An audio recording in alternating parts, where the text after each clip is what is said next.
হ্যাঁ বলো। কি করছিস মানা? এই তোমার বেরোচ্ছে, অফিসের জন্য লেট হয়ে গেছে, পরে ফোন করি তোমাকে। ও, খেয়েছিস তো? হ্যাঁ খেয়েছি। কি খেলি?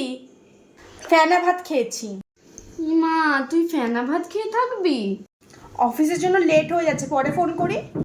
বাড়িতে তো ফেনা ভাত করে দিলে খেতি না, শুধু বলতিস এটা চাই ওটা চাই। এখন কি করে খেলি? মা পরে ফোন করি। আগে যখন বাড়িতে ছিলি তখন তো দুদিন পর পর মাংস লাগতো, এখন মাংস ছেড়ে ফেনা ভাত খাচ্ছিস। আচ্ছা মনা, তোর ছদ্দি ভাইয়ের কথা মনে আছে? কে ছদ্দি ভাই? আরে মনে নেই? ছোটবেলায় শুধু ওই ছদ্দি ভাই করতি সব সময়। ছোটবেলার কথা আমি এখন শুনে কি করব? আমার বলছি অফিসের জন্য লেট হয়ে যাচ্ছে, বলছি পরে ফোন করি। চেঁচাচ্ছিস কেন? আমি তো শুধু একটু তোর সাথেই কথা বলি, বল আমি কাকে বলবো এই কথাগুলো তুই ছাড়া? হ্যাঁ মা সরি মা, আমি বুঝতে পারছি, কিন্তু তুমি আমার কথা একটু শোনো। আমার লেট হয়ে গেছে, আমি রাতে এসে তোমার সব কথা শুনবো। আচ্ছা মনা, ঠিক আছে রাখ তাহলে।